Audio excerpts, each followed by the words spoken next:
Network.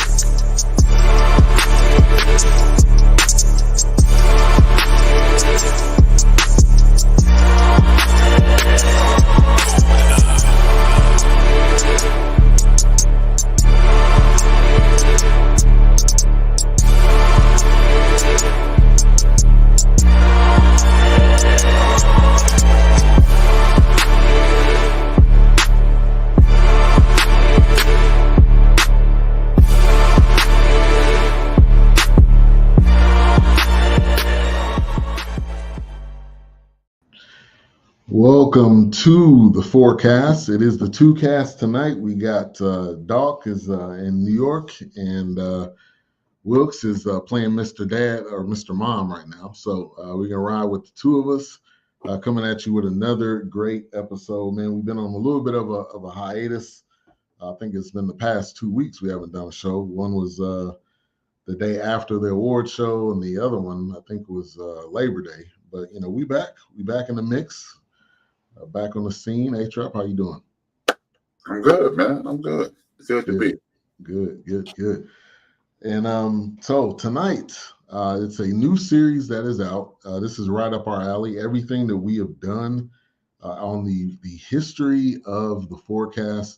There's a lot of check my mic there. There's a lot of common actors and a lot of things we've done. Apologize for the late start. We're normally pretty diligent at starting on time.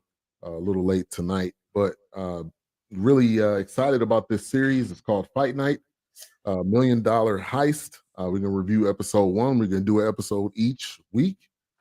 So stay tuned as we go through, I believe it's 8 episodes. They're releasing 3 at a time. The first one, as we kind of get into some initial thoughts. So you seeing Fight Night coming out.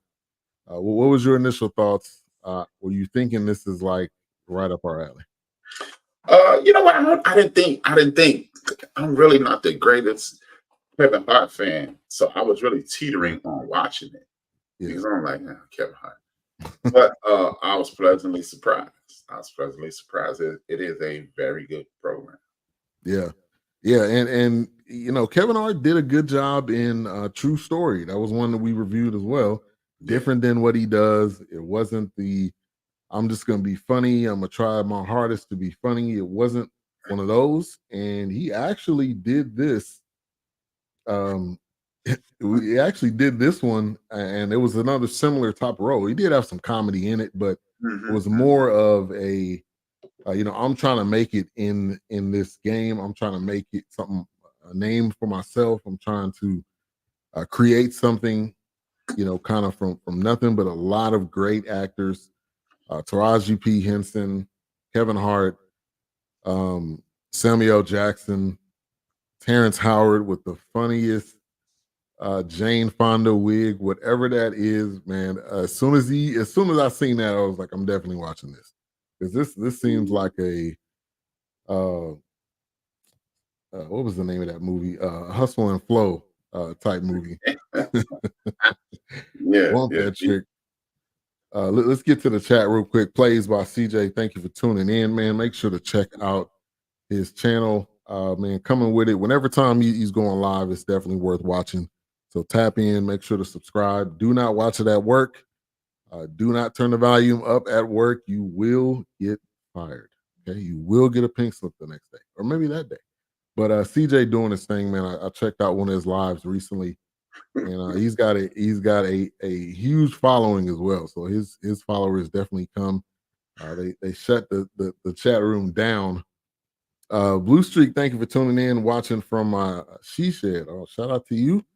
It's always good. Also, congratulations on your nomination for Supporter of the Year. We appreciate your support for all of the family of networks, BS3, End of the Bench, Queen 3 and King, the Fourcast. We thank you for all your support on all the networks, all the channels. It does not go unnoticed. See, they say, I'll start a little late, man.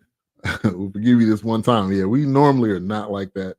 We're normally not like that. But I'm, I have some other business to attend to. I ain't gonna lie. Terrence Howard wig and Kevin Hart's Afro wig is just bad.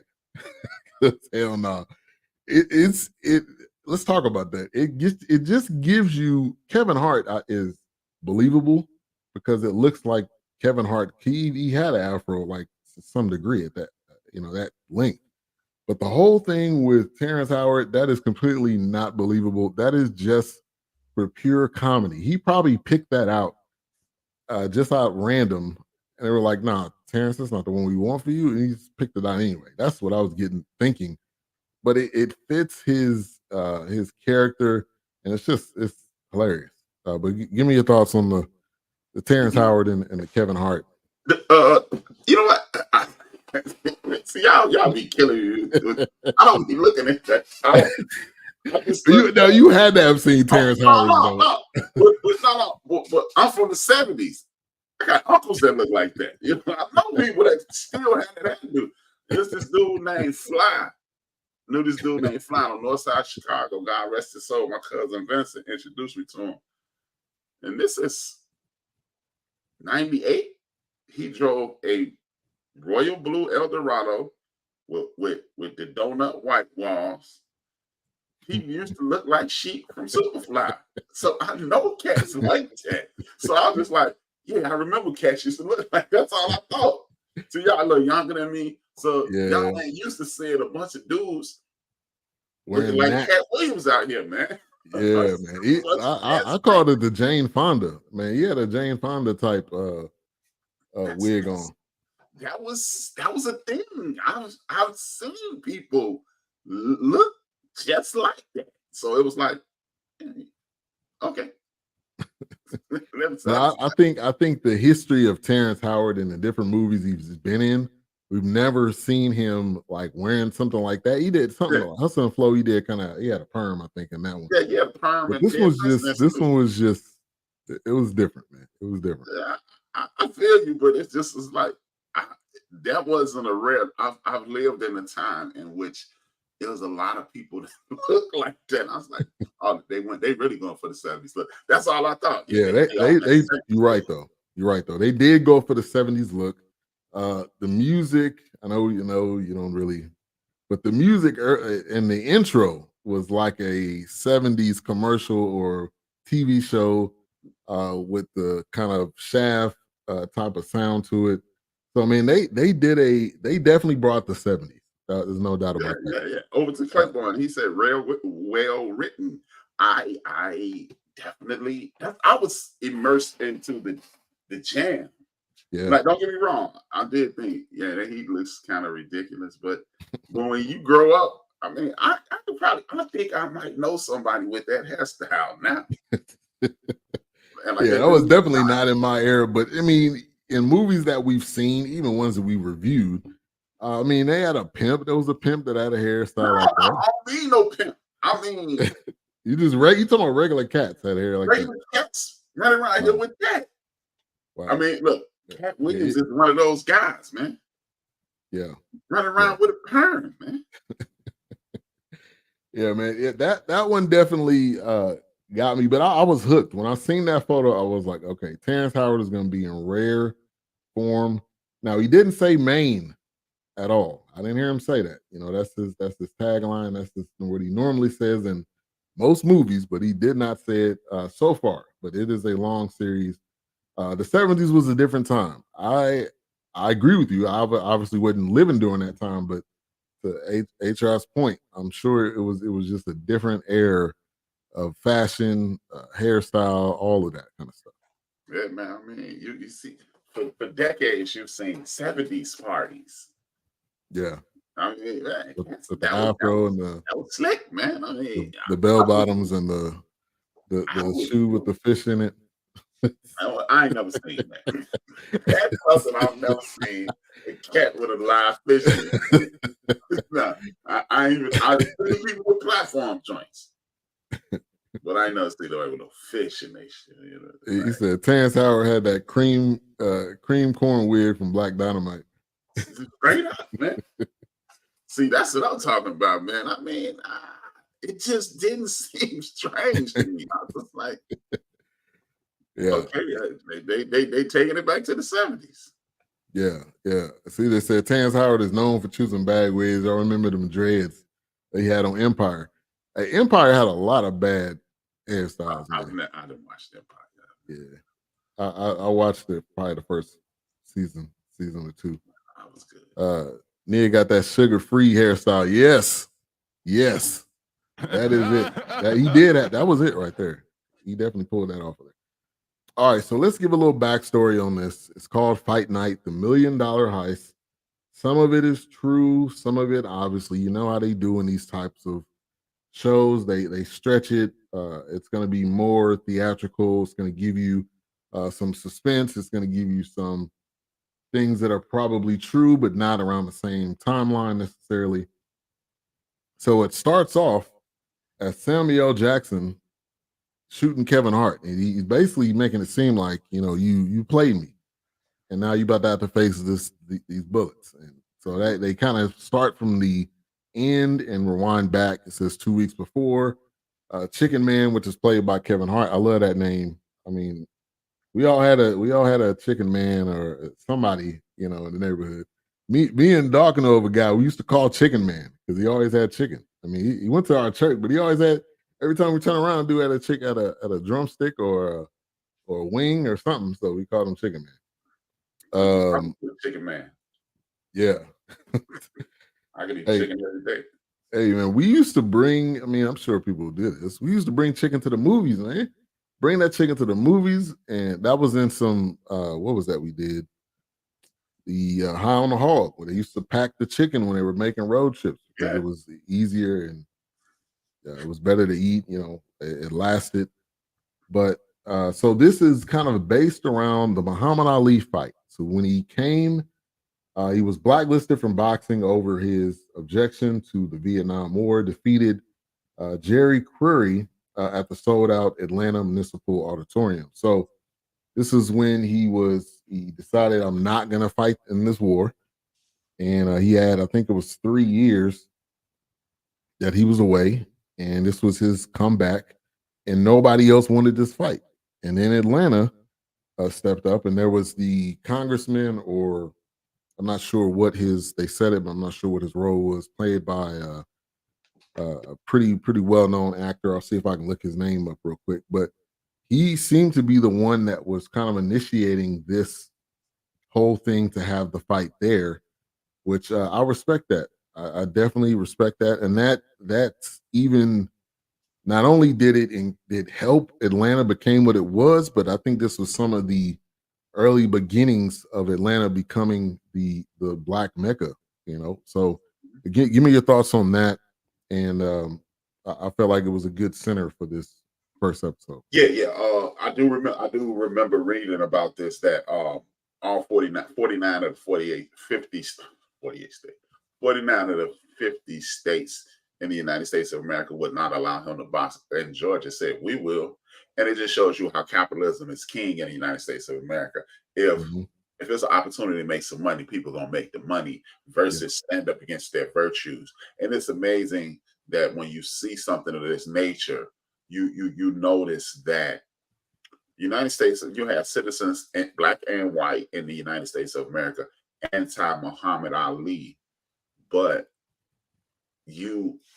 how is it that you guys can unite to hate one individual because of his objection of a war that most of you guys were against? It's the irony in that.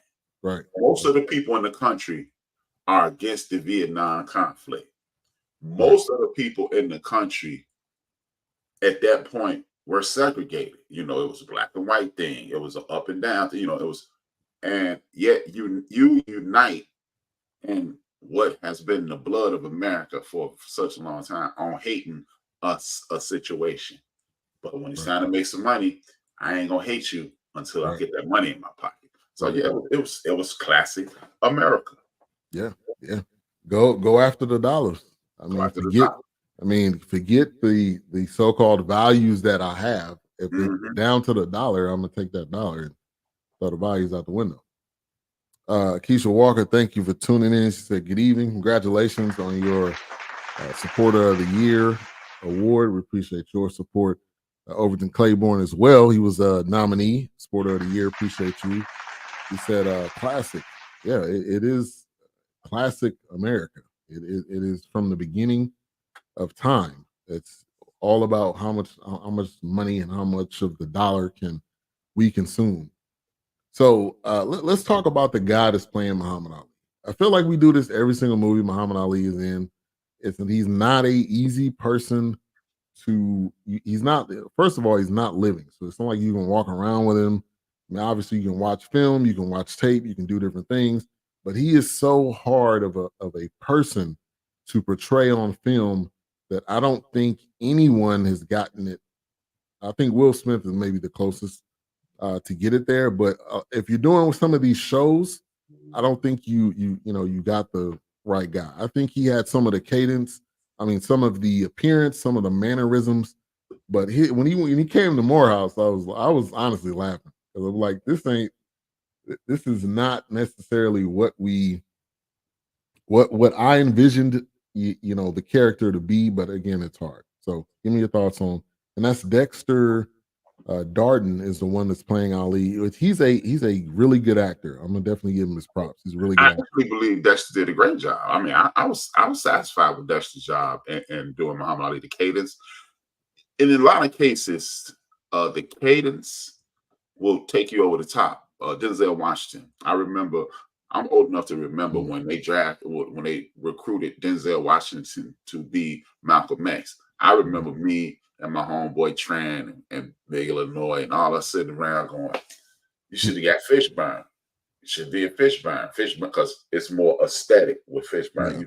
You light skinned black man with a beard. Fishburne had a goatee at the time. He was slim at the time. He was clearly the choice, and we were like, "Oh, that was just Spike Lee, homie." But when the movie started, and you got into it, you said, "Oh yeah, correct pick." I thought dudes sound like Muhammad Ali. I was doing some things that worked during that I didn't even actually see the Morehouse scene. I heard it. I was doing things that worked, and I couldn't watch it, and I was really thinking, "Oh, he sounds a lot like Muhammad Ali."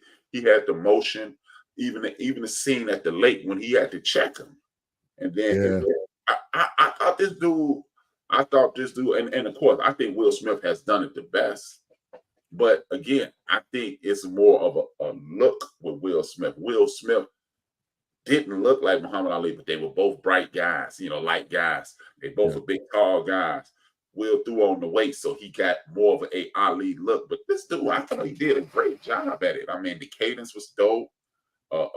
He stood tall on a few things. He checked Hudson, and he did what I don't know if it's true. This is just the perception we have of the great Muhammad Ali. He did what we expected Muhammad Ali to do, which you a black man, so I'm not going to disrespect you, but I'm going to let you know I'm going to put you in your place. But because you're a brother, I'm going to give you grace. So I really appreciated his adaptation of Muhammad Ali. Yeah. I walked away thinking I would like to see him do it. Okay. And yeah, there was some scenes where he definitely had to check Don Cheadle's character, which, man, he doesn't get enough props. As what Don said, he was a bum. I'm not gonna say he's a bum. Okay, but I am gonna say again, it's a very hard character. I think he had some of the mannerisms and the movements. There was some moments to me where he did have that cadence down. I think that first initial scene, when he was walking on the Morehouse campus, to me, it sounded more like someone joking as Muhammad Ali than me thinking that was Muhammad Ali. But I think he's going to get better throughout the series because you brought up a good point. There was different moments where he did that. It's Hollywood. You can't get all the way right. I agree with you on that. That's a good point. You're welcome, Keisha. He did a cool job. Don Cheadle, let's go back to him. He does not get enough, I don't think, praise or respect for the variety of characters he's done. He's the Marvel Cinematic Universe, doing Hotel Rwanda, doing so many different varieties of films. He should be more up there, should be talked about more. But I think he did a great job in this one, episode 1. We still got a long way to go. But how many people were, and he was one of those. Somebody was saying, he was the first black man on the force, and I think that was the congressman saying that. It was like, yeah, I want you to walk around with Muhammad Ali, but you really didn't want to do it because he was more so trying to catch someone else he was trying to. Which I was trying to determine, was that Kevin Hart he was trying to catch, or was this a whole completely different case? He was trying to catch an entirely different criminal. He wanted to be after actual criminals. He didn't see Kevin Hart as a threat. He saw him as a worthless thug. He was like, you're a fly. I'm looking for the big fish. Right. And he was trying to be a police officer. It showed. It had on this series. It's the dictionary definition of, over the last 4 years, why I've said I don't want to see any more biopics. I want to see bioseries. Right.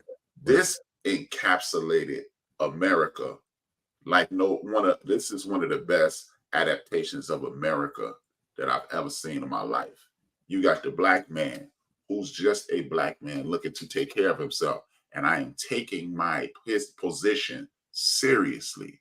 So I'm going to do it to the best of my ability. You had a black community looking at him like, you're one of them now. You're no longer one of us, because he took his position seriously. We've heard one of our co-hosts, Dawk, mention that they called him, when he was trying to move up at work, they started giving him negative adjectives, speaking to him in a derogatory way, because he was trying to be the best he could be at his job, because he was raised properly. And when you raise properly, you put your best foot forward. Right. And then the like I was saying earlier, the Vietnam War, the dichotomy of all the black troops getting sent to the front, and we boycotting it. They never mention it, but the Black Panther Party, self-defense. This is post the murder of Dr. King. This is in Dr. King's hometown. There's so much going on in this series that it's a beautiful situation. And I really and truly enjoyed every second of it, because I was like, it was just so much going on in my mind. And then whoever is the costume person, whoever is the set director, they did a wonderful job. And I'm talking too much, I also like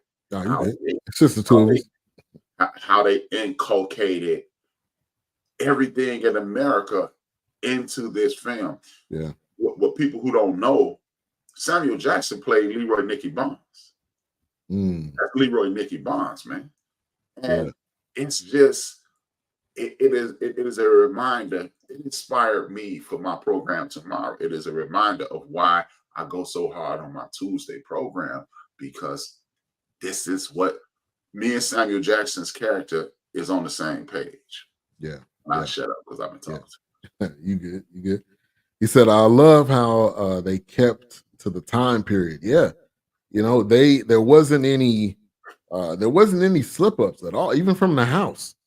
I mean, down to the house, to the cars, to the look, to what was in the background. Yeah, they did one hell of a job. And I think the senator or the governor is played by Ron Rico Lee. We've seen him in a variety of different things. He was in Sister back in the day. He's been in a ton of things. Anything he's in, that guy definitely does a phenomenal job. So yeah, and I think they really were focused on that era. They did a great job with it. And one of the directors is Will Packer. I believe his name is Will Packer. That explains it. Yeah, who did the BET Awards, or was it the Grammys at one point in time? Will Packer's one of the most powerful black men in Hollywood. He puts Will Packer, if I'm not mistaken, one of the most popular movies in the last few years that was black created is the Girls Trip with Queen Latifah and those ladies. That's Will Packer. That Steve Harvey movie that everybody liked. Think Like a Man. That's Will Packer. Every time I hear Will Packer and watch the program, it's dope. So that explains why this was such a quality event. Yeah. And so you got Craig Brewer. He did Empire. Dolomite Is My Name. And then you got Tiffany Brown. You got Kevin Hart, Will Packer. It's a ton of executive producers. Yeah, Taraji P. Henson. I mean, it is when I seen all of the people in this, I immediately thought like this may be the series of the year, because there's no way you can put all these people together and this not be quality. And I think they did a great job. Star said it. I agree with you. Oh, see, he did the Oscar slap show. Yeah, which He I did mean, that. I hate that has to have that. We have to say it like that. I hate that has to be that one. But I mean, it is what it is. It did happen. Not me. I don't mind. I mean, but you know, it didn't take anything away from the program. You know, we don't talk about it. Like, I mean, Will Packer did it, but at the end of the day, man, Will Packer, one of the best people in Hollywood at what he does. Every time I see him, as I just stated, it's a quality affair. And now that you said Will, put like this, I was teetering. Kevin Hart, man, I see that little dude. And if they had said Will Packer, I'd have said, I'm in. Oh, you in there, yeah. And to me, True Story kind of solidified me at least being open to what Kevin Hart's in. Okay, now if it's him, Tiffany Haddish, if it's him and Ice Cube doing whatever, I think Ride Along, I'm probably not gonna do it. But if it's one of those where you have this level of actors in it, or him doing the one he did with Wesley Snipes, yeah, you know, that's one of those where you gotta give it a shot. He said he is a great producer. His Heart Media, I mean, has done a ton of different things. I think a lot of things we don't even know. Some of the stuff he's acted in, some of the stuff he hasn't. So I mean, he's becoming less of a actor, more of a producer, more of a I'm going to help put my money towards something that'll, you know, bring it to film. Because I think he was working on a Uptown Saturday Night type remix. But I don't know if that's the last time I looked it up. I don't know if that's still going or they're still going to try to do that or what. But this had man, a great feel to it. I held it off. I didn't actually watch the first episode till today. Busy and just held it off. But I'm gonna enjoy every one of these episodes. So yeah, I started watching yesterday, and I'm up to I unlike y'all usually. I kept going. I'm like episode 5. Oh, get that. It's good. It's 3 episodes out right now, right? Or did they release? It's 4. 4? Okay, they already dropped the 4th one. Okay. So Kevin Hart is kind of the hustle man, not hustle man like Martin, but the hustle man, the guy that's connecting people together, and he's trying to get in front of Samuel Jackson's character, which is kind of the big man on the scene, the one that's gonna be able to help propel his opportunity. So he's basically gonna try to throw a party. Where he is throwing a party is basically what he's doing. The night of the Ali fight, and it's gonna be gambling. It's gonna be women there. It's gonna be food. I mean, it's gonna be, you know, the party of the year, the party of the night, the place to be.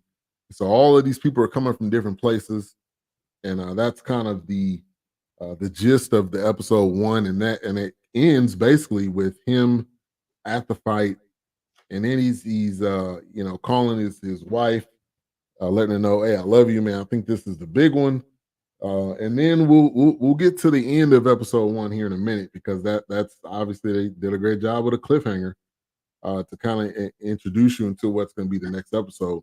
But it's great seeing Atlanta. Both of us going to college in Atlanta. It's great seeing that.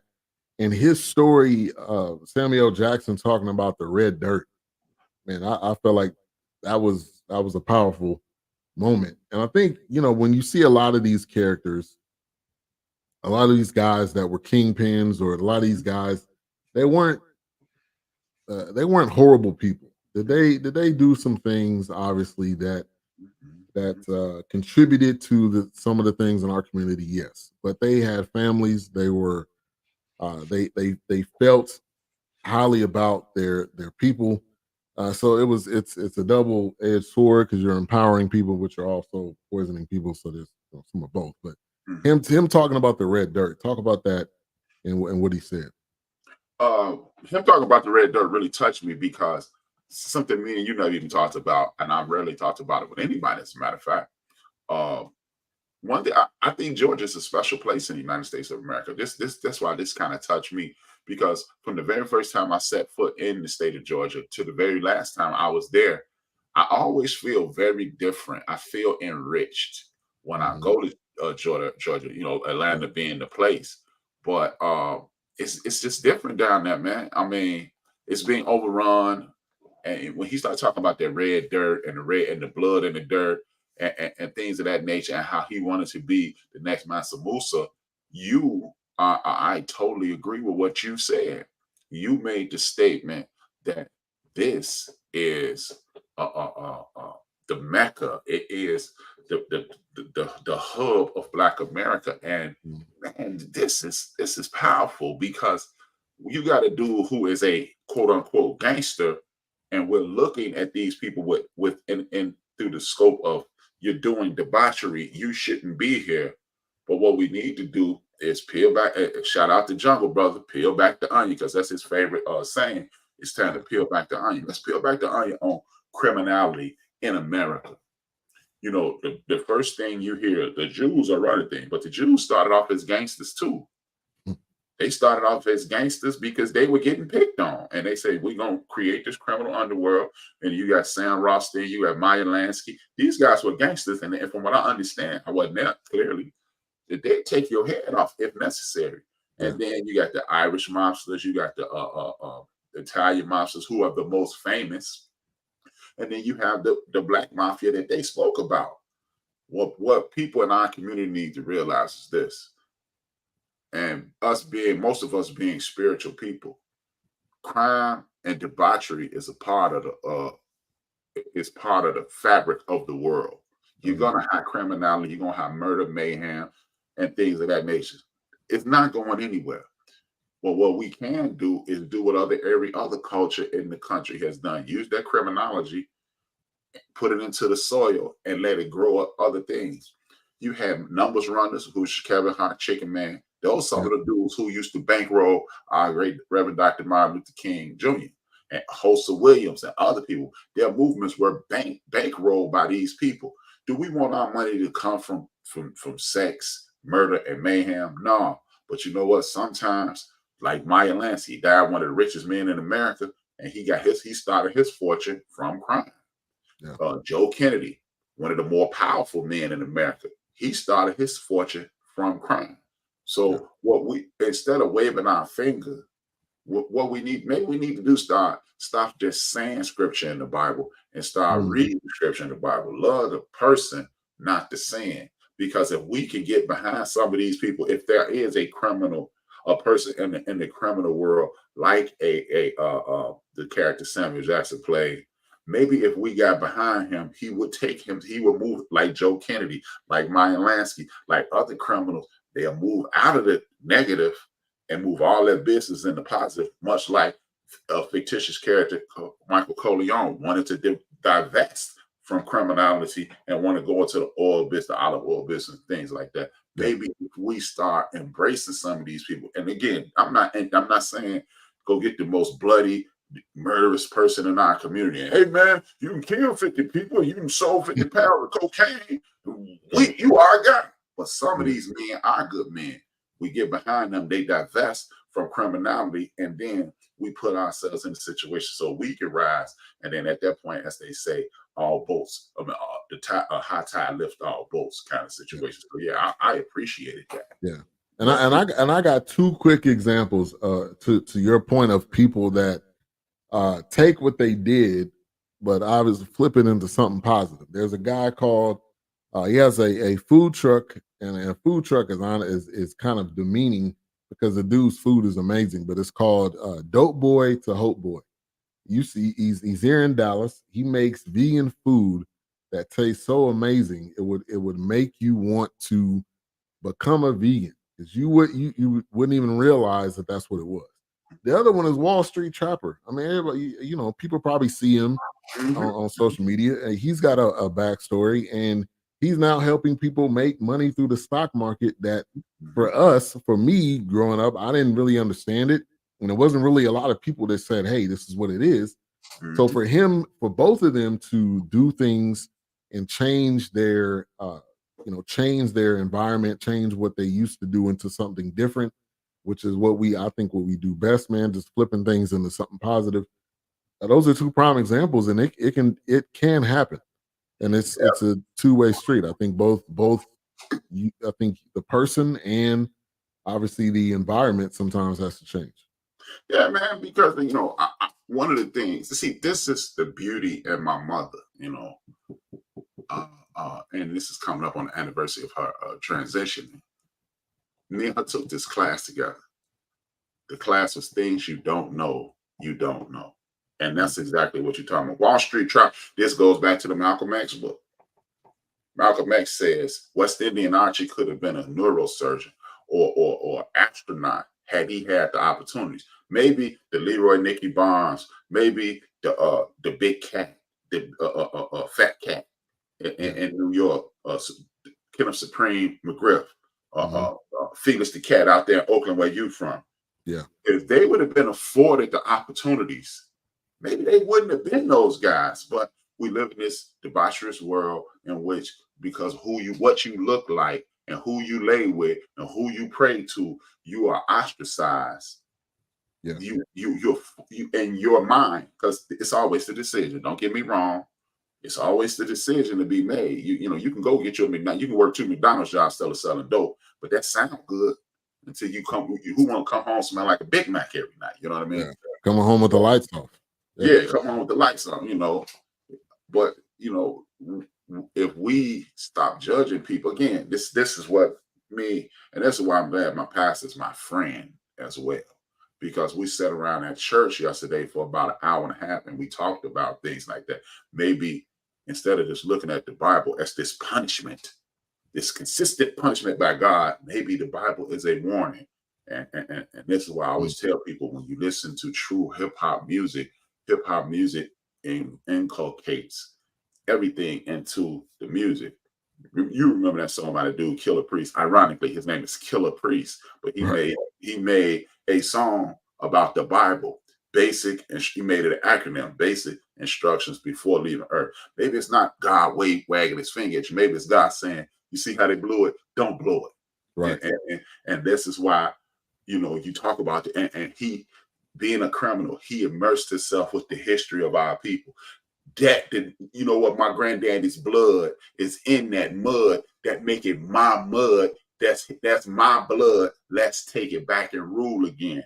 But people will look at them and just wave their fingers and dismiss and judge, versus understanding everybody don't have your path. Everybody don't have Dolores and that as their mother. I was blessed to have that, so. Right. True. We just judge. Yeah. I agree. Raider Kev in the building. Thank you for tuning in. He said, "What's up, fam?" Freeway Rick Ross. Yeah, that's another example. I mean, name any well-known rapper for the most part. I mean, they've had a past, but when they change, and now they're using what they make to benefit the community. I mean, we talking about health. I mean, there was a series, I think it's called What the Health or something. Was that the one? Jermaine Dupri was in it. Common was in it. No, they weren't in What the Health. But okay, this was a different one. But The Game was in it. A rapper here in Houston, he was in it. I mean, just showing that. Yeah, I used to eat trash. I used to eat stuff that wasn't healthy, but now I'm encouraging my community to eat healthier, to be healthier. I mean, so anybody can change.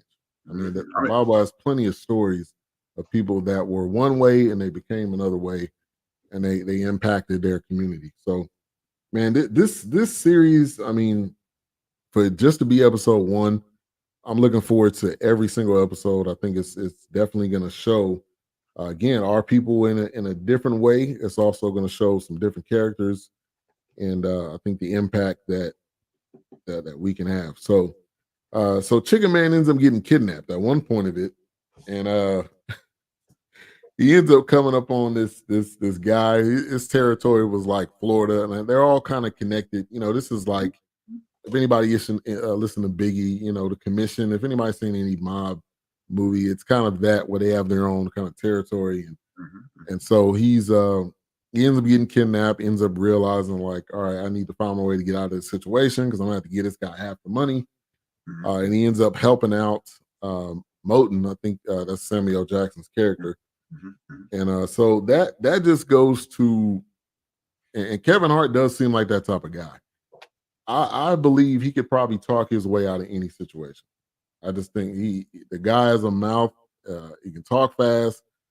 I think he could talk his way out of any situation. So I think that was perfectly picked for him to play that character.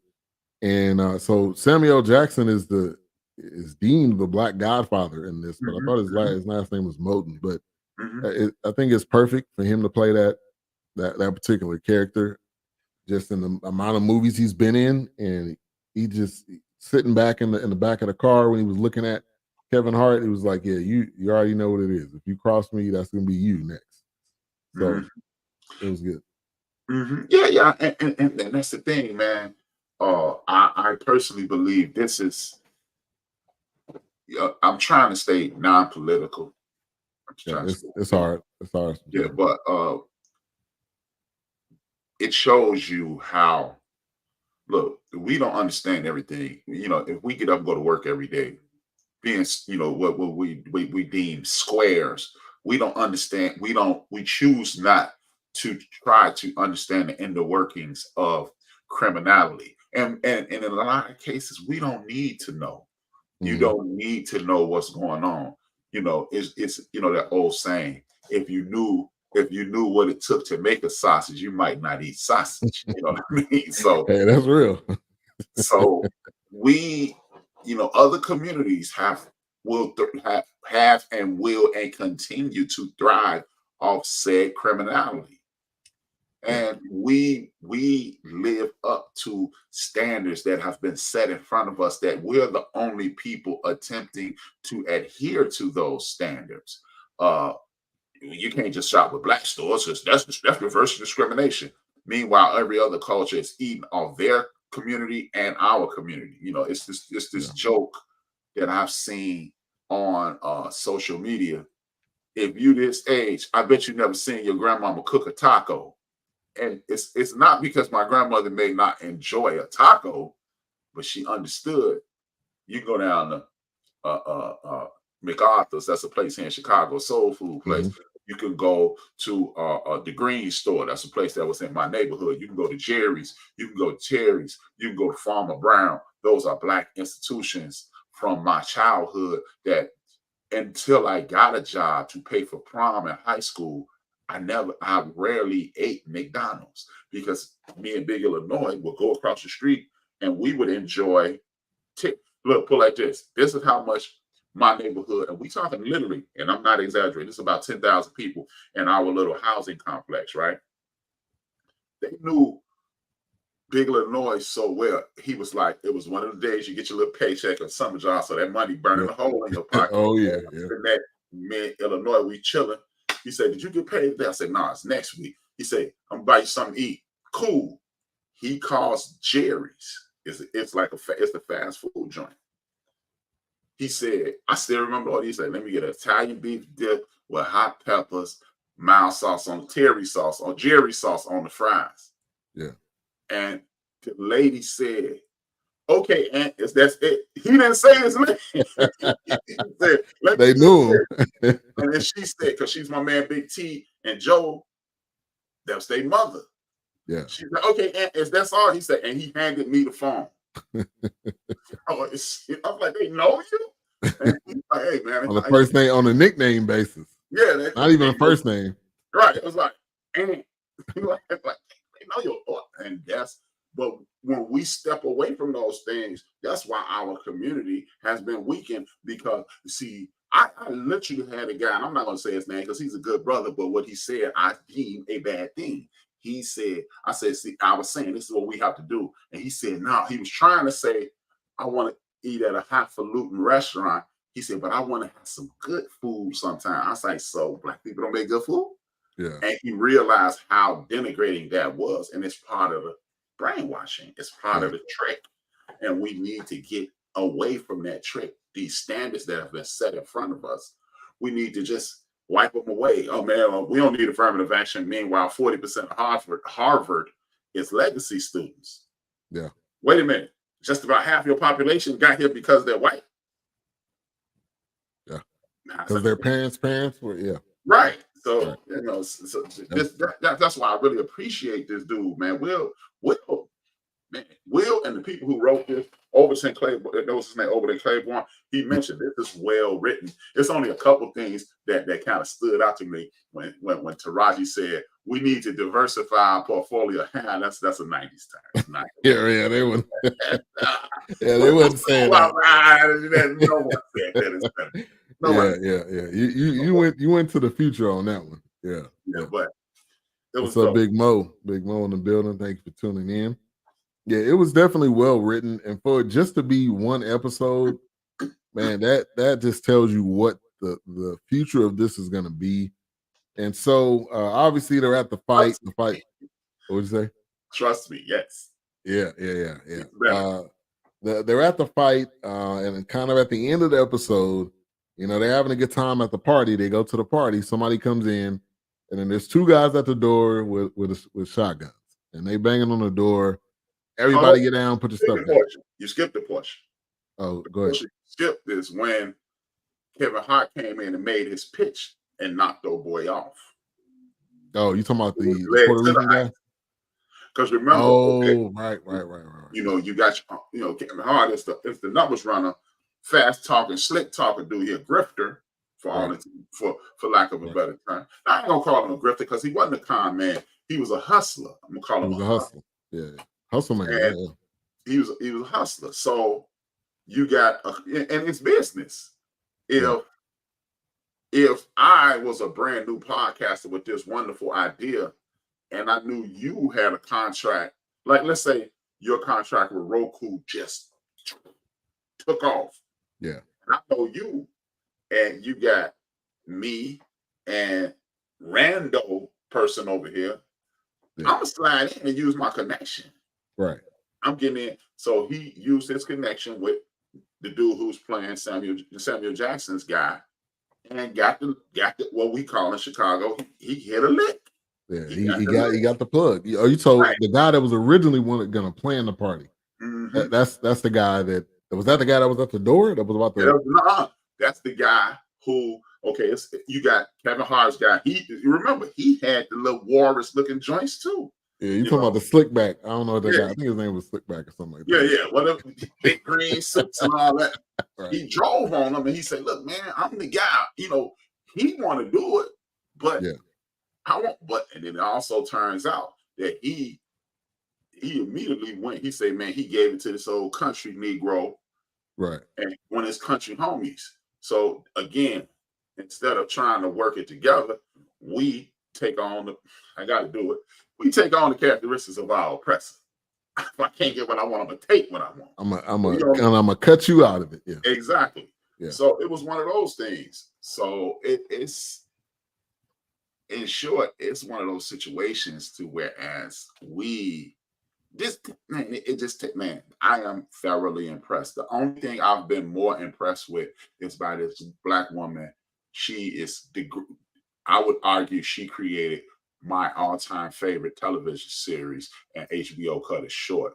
It's called Lovecraft Country, and you've been talking about that for. That is arguably, but not all Misha Green stuff is. Man, Misha Green is the greatest creator of our time. She is this generation's. She is to writing and creating what Will Packard is to production and directing. She that's what the kids say. She is her or him or that, whatever they be saying. Right. She's all that. I'm gonna go back to my time. She all that the big bag of chips with it. Yeah. Man. All right, let me get to some comments. Was planning on watching this week. Let me know if I need to leave for spoilers. We did give some, but definitely watch it. This is one of those series, Mo, that I could tell you the entire plot, and you can watch it and you won't, and it's not going to affect you. You be like, True. oh, that's because the plot is really just one piece of it.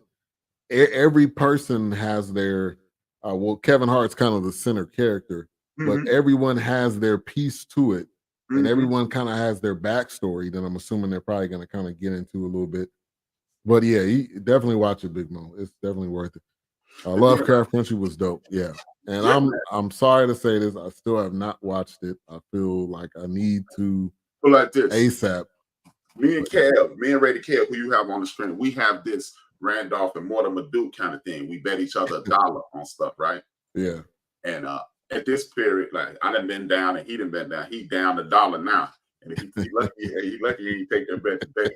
But I would extend that same thing to you on the Randolph and Mortimer side. Yeah. Bet you $1 that if you start watching Lovecraft Country, there's no way in the world we won't do it the very next week. I'm talking about episode 1. You're gonna say, and I'm gonna wait on if you watch episode 1 tonight, I'll be waiting in the group chat for you to go, HRap was right. Yeah. I bet you $1. Yeah. And I ain't saying watch the whole series. Oh man, you gotta get no. First episode, you will go, oh yeah. This now how many seasons did it go? It only went one season because it got too black. Misha Green, I used to have this map. No, seriously, dog. It got Misha Green was about that she creates for Apple TV. So there you go. Apple don't do nothing half-assed. Look, Misha Green season 2 was about to separate the country in colors, and the white portion of the country was called the dark, underdeveloped country. I mean, it was. She the way it sounds, she was coming forward on every single episode. He did this underground on WGN, and it's about runaway enslaved people, and it showed how Black women used to use their body to partially control the mind of the enslaved, the plantation owners. Yeah. It showed how people breaking loose. And then it was this one time, her daughter and her daughter's potential boyfriend as an enslaved person, they escaped. And she calmed the slave of the plantation owner down with her feminine wiles. And they ran into Harriet Tubman. And this speech is why that show got kicked off TV. If anybody look up Underground, the Harriet Tubman episode, you ain't gotta watch. This was on 2 years before they got to Harriet. If you hear that Harriet Tubman speech, you will go, oh yeah, they won't keep this on TV. No. Yeah, no way they're keeping that. Yeah. No. You be like, oh. And I'm telling you, dog, it's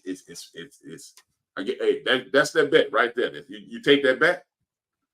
Oh, you said Ben, don't be that joker. The fix is in. I'm telling you, dog. Hey, Ben, one episode, and right after this series, we'll do Lovecraft Country. I bet you. And you ain't got to watch episode 2, 3, 4, 5, 6, 7, 8, 9, 10, 11, 12, and 13. Yeah. 60 minutes, and you're going to go, I need I owe HRap $1. I promise you. It's powerful, man. I believe you. It's a trip down memory lane for Black America. Yeah. At least 2. At least 2. Hey, Red, 2 episodes. I give them one. The diner scene. It's the diner scene within the first 20 minutes of the joint. And when they explain to you why the White House is white. Wow. You saying in the first 20 minutes they doing that? 20 minutes. Because at first they get into the sci-fi madness. You like, what is this? And then once they get past that little 6-minute clip, you go, okay. And then it take a hard right and go back of your neck. All right, I'm gonna watch it. I'm gonna watch it before next week. So, and I on guarantee my list. I'll just all you have to do is just put in the group text, just put the $. Just go. All right, man. So let's see. We got that black lady who turned white. Man, I'm telling you. What episode was that? That was around episode like 7 to 8. So they probably gave it 10 episodes. Yeah. But one season. They only gave it one season. Yeah. They only gave it one season, man. Hey, I'm looking forward to it. I'm looking forward to it. You, just put the $sign in there or something emoji with $, so you just go, hey, you won. I'm telling you. Ready to care almost lost the bet tonight. It's about this. It's about the fight night. Yeah. It was about the fight night, y'all. Y'all lost the bet tonight, but yeah. If he took it, he lost the bet. But I'm telling you, that's what I really appreciate. But back to what we were talking about. That's what I really appreciate about this, man. It's black folks telling a black story from a black perspective, not attempting to make it comfortable for everybody else. It's okay if we found out we watch a Puerto Rican movie directed by a Puerto Rican man with a Puerto Rican human, man or woman, because women we just talked about Misha Green. Puerto Rican person telling the Puerto Rican story from the Puerto Rican perspective, not incorporating anybody but Puerto Ricans or anybody but Jewish people. What's the new something-heimer that everybody in love with? Oppenheimer. Yeah. Oppenheimer. It's okay, man. It'll help us understand who we are. Yeah. And like you said, sneaking chicken in they even mentioned that. They bought some chicken on the trip on Lovecraft Country. Oh, man. I'm telling you, man, it's one of the blackest anythings in the history of the world. It's black. I'm talking about it ain't soul brother black. It's your grandmama black. Grandmama black. Okay. It's that. Right. It's go get a switch. You finna get a whooping black. It's one of the blackest. It is. They get this, and then I'm gonna shut up about it. They lynch and put a fan around a white woman's neck and throw her in that lake. Wow. In the Emmett Till's lake. Wow. Yeah, that definitely is too black. I'm surprised they didn't take it off after that. Man, bruh, it's black. It's Malcolm X going, black. I'm telling you, Dr. King and Malcolm X threw a high five in heaven with it. Man. All right, I'm definitely gonna watch it by next week. All right, so man, episode 1, as we get to final thoughts, episode 1. I felt like it was done very well. I kind of watched / listened to some of it while driving. So some of it I didn't actually see, but hearing all of it and then I watched like the last probably 30 minutes at home. But man, I'm looking forward to this series. I think it's only gonna get better. And yeah, I mean, when you have characters when you have guys like Samuel Jackson as kind of the godfather of it, you got Kevin Hart in it, who's not trying to be funny. He's funny because he's just funny, but he's not trying to be. So yeah, I'm definitely looking forward to it. And one of those scenes when he's like, yeah, you going to the Biltmore, what he said, the Hilton or something like that. He was like, we got to make a stop first. And they go inside the house, and then they come back out, and he's wiping the blood off his hand. He's like, yeah, now we can go to the hotel. I mean, that was a class. That's the classic scene for the first episode.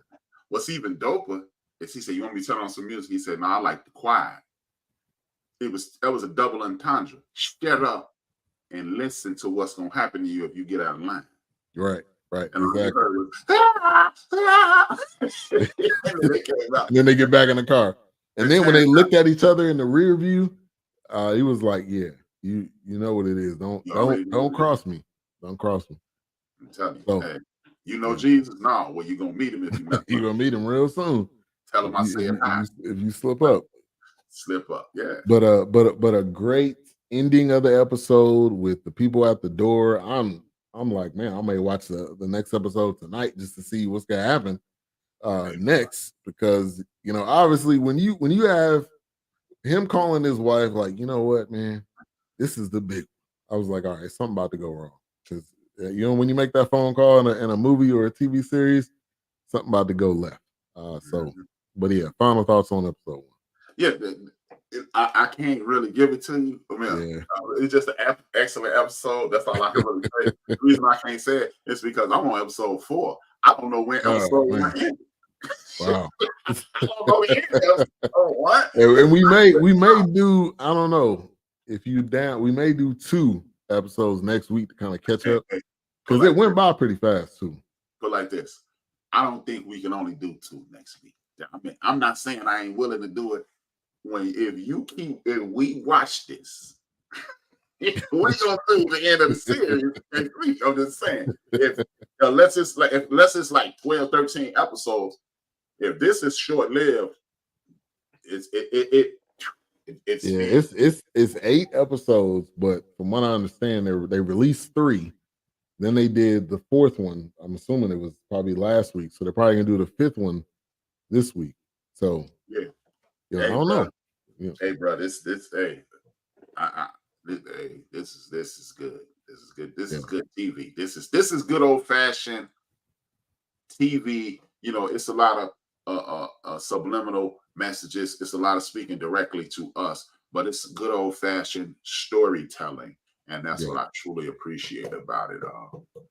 And it's so many little Easter eggs in it. Like, you got Samuel Jackson playing a variation of Leroy Nicky Barnes, but he also is playing a variation of West Indian Archie, because he got that knowledge.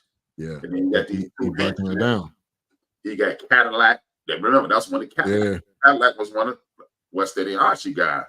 Yeah. And then he old boy like Sammy, and then it just, hey man, it's dope, man. It's pretty dope. I'm glad. And the fact that it's in Atlanta, I'm assuming it is filmed in Atlanta, from what I understand. Yeah, all that stuff was Atlanta. That was the West Side. Because they did the I was actually on Morehouse campus. I remember the building in the background, and even the jokes.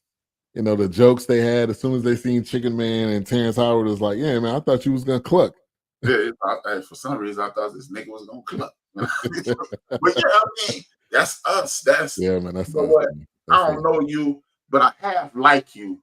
So to show you I'm rocking with you, I got to like. I got a joke. I got a job though. That's like a staple here in Chicago. You can go get a custom made suit. You can have a slick hat and get into a slick car, and out west you'll get out and somebody like, look at Brian, old dirty ass. And this is like, oh, okay, right. There's that meme where it's like, he eating like a piece of fruit, and it was like, oh, this nigga like fruit, and then people laughing. I mean, so it's like, man, we know how to make people feel comfortable. So episode 2. As Chicken Man hustles to level up with the Black Mafia, local robbers find holes in his plans. So that's what's coming up for the episode 2. We'll see. We may do more than episode 2. So definitely looking forward to it. Detective Hudson also performs his duty as Ali's faithful guard, but privately he is tired of waiting. I think it's saying he's tired of waiting, moving up. But it's 95% on Rotten Tomatoes. 7.2 on IMDb, and then 85% with Google users. So, man, and Rotten Tomatoes is hard, man. They are hard on Rotten Tomatoes tough. And if they gave it 95, you already know. They will tell you it is trash real quick. Hey, if we need to have our own black rating thing, you do. Like you got Rotten Tomato, you got Google. We need to have fried chicken or something, Yeah. we need to have Blittick or Black Critic or something. I would love to see something of that nature. And Lee Daniels, if you're watching at work, I wrote out a tease, 2 of them. You be seeing me on Twitter. I know you be on. Boy, HRap _B. Yeah. Hit him up. All right. So yeah, we'll be back next week. What's coming up tomorrow on the End of the Bench? I forgot the name of it. It was something kind of simple too. Give me 2 seconds, man. Yeah, no problem. Because I had so many notes, I had to take it to year 3. Let me look at. I gotta look at the name. And while you're doing that, let me give a couple shout outs to people giving us thumbs up and likes. Sonny Cole, he was nominated as well for Supporter of the Year. Man, that dude is getting thumbs up to every single BSC Network show. So thank you. Naomi Israel, thank you for tuning in as well. Damian Adams, thank you for tuning in. And Blue Streak again, thank you for tuning in. We appreciate all the support, all the thumbs up, likes. Make sure to like, subscribe, click that notification bell. Definitely is appreciated. All right. Okay. Thanks for giving me that grace. Politics as usual. I am going to cover the police brutality situation and how we as a community, especially as sports fans, I covered it on my sports show, and I'm gonna expound on it this tomorrow, simply because we let mainstream media turn a movement for anti-police violence and anti-discrimination to getting a job for someone. And now in the back of end zones, stop the racism. Knock it off. Don't tell me to stop the racism when you literally stopped that man from chasing his dream because he didn't want the people of his heritage to be exterminated. So yeah. I am talking about what we need to do, how we can do it, and what needs to be done to move forward and uplift ourselves and our community and stop believing the propaganda. For that has been my ongoing thing. And I am worried, while I do support the vice president, I am worried now, not the assassination stuff, but I'm like, I've never seen white America allow a white man to be humiliated in front of the world, which makes me afraid of what's next. Because at that point, we definitely need to circle the wagons like the Buffalo Bills and get ready for a tremendous fight, because hate groups quintupled. When you hear me, quintupled, and from November 2008 up until today. Dr. Can't think of her name. I can see her face. Can't think of her name. Maybe as I talk, I remember her name. Doctor, whatever her name is, I come up with it in a second. She has a book that literally says Black success is a clarion call for white hate to attack Black people. This is such an exponential form of Black success that we've never seen. They hate us. They hate Black men. Rich people in power hate Black men because we keep helping these powerful women produce these Black children. But just imagine what you would do if this Black woman, who you hate as well, who you hate even more than you hate the Black man, gets in power. What does that trigger? And we need to be mentally, spiritually, and physically prepared to deal with that. We need to show, and that's what I'm going to talk about. We need to shrink this gap, this age gap, the spirituality gap, and this personal gap. Maybe put that stuff to bed or put it on the back burner, because it'll never go to bed. We need to prepare ourselves exponentially to be prepared to fight, because this, in the event that what we hope for, the people who support her, comes to fruition, and it's just too many powerful, rich, and powerful and influential white men that are getting behind her now. And it makes me even more fearful than if a white nationalist gets in office. So yeah, and it is very interesting times right now. I mean, she would be the first on a couple of fronts. Mm-hmm. And I think, that is not something that people want to see. So yeah, I mean, I think everybody need to have their head on a swivel for sure, because this is, and we in crunch time right now.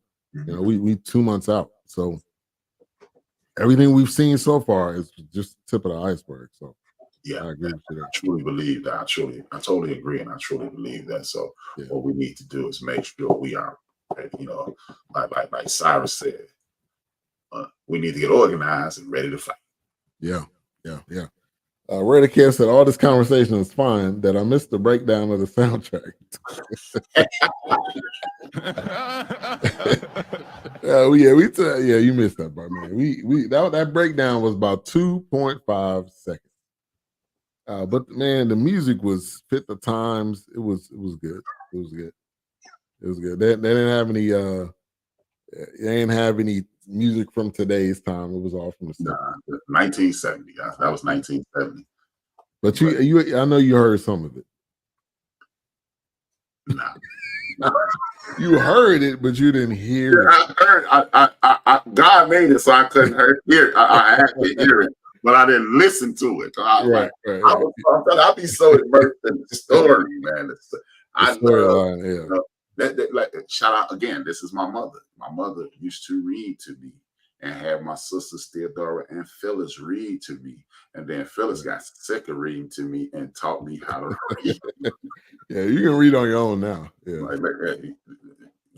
and I'm like, okay. And then my mom. Shout out to my mom. This is the greatest gift my mother ever gave me, and I have not. I mean, if I get somebody to give me $1 billion, this would still be the dopest gift. My mother, I was the only boy in my existence, you know, my mother and my 2 sisters. And I created an imaginary friend. So my mom had some storybooks created and incorporated my imaginary friend in my storybooks. And that made me want to read more. So shout out to my mom. So that's why I read. Man. Yeah, I mean, and that's a mom right there, man. Yeah, my mom is super dope, man. Super duper dope, man. Everybody's mother's dope. But that's the greatest. My mom, I never asked my mother for anything twice in my life. And that is the honest to God truth. It was like, it's tough, but no, or okay. Yeah, that no was so firm. You didn't come back. No. Yeah. And then back to it. Hey, Mom, can I have this? No. No. And this is the 40-year anniversary of my favorite. It was my favorite no at the time, but it's my 40-year anniversary of my favorite no. Now that I'm 54, and it was the year that it's in about a month it happened. Air Jordans came out. They were $99.99 at the time. You had to pay $102 to get you a pair of Air Jordans. Right. And everybody else in shoes was $49, $39, $49. These is $100. Yeah. Uncle Richard, her brother, purchased for my cousins. Andre, who used to come over the house every weekend, we used to hang out super tight. He came over in some Air Jordans. It was amazing. Like, he got the shoes. So, of course, hey, Mom, can I have some Jordans? Her response is the greatest response I ever heard in my life. She said, when is he going to start wearing some Bryans?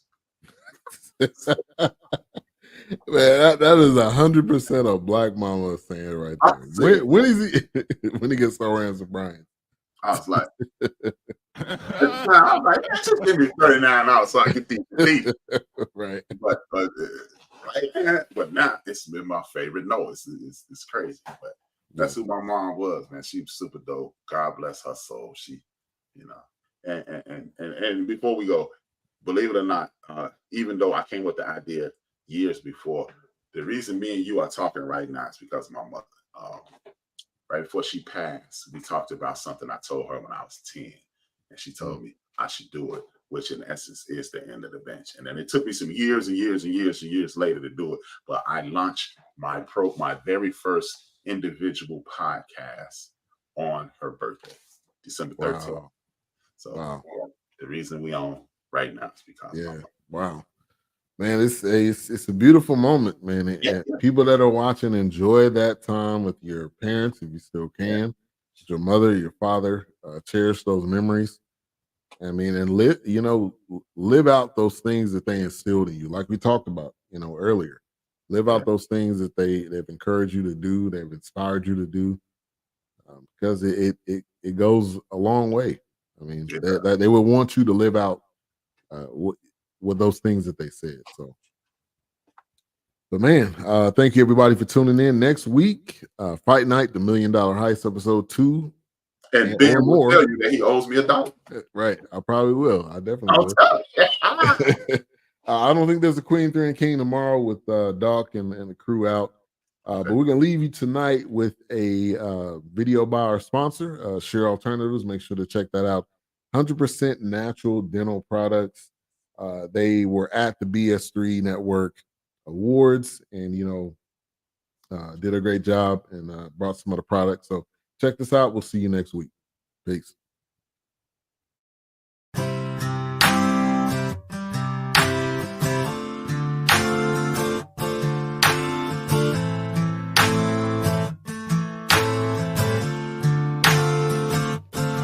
It's all pure from Mother Nature. It's all natural.